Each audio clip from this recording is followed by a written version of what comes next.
Hello guys, my name is Monica and today I will show you how to change the file paths in WordPress.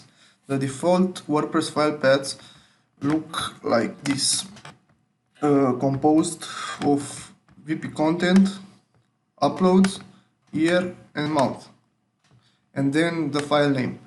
Let's start by removing the year and the month from the path. To do that, we will go in WordPress, settings, then select media, and uncheck this checkbox, organize my upload into month and year based folders.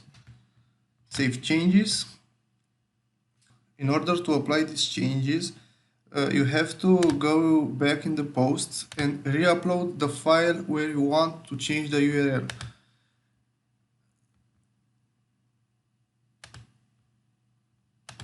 I will delete, select file, upload, and select the file. Okay, update. Now refresh the page.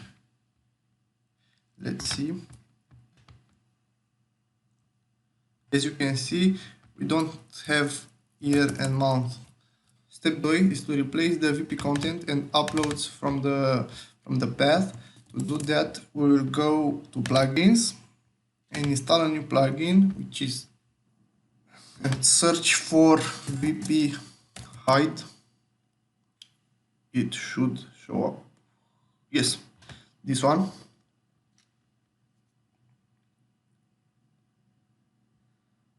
Activate. Go to settings, select upload, and this. I already have here media. I click on save button, refresh the page, and let's see the link, media, and the file name. That's it. Thank you.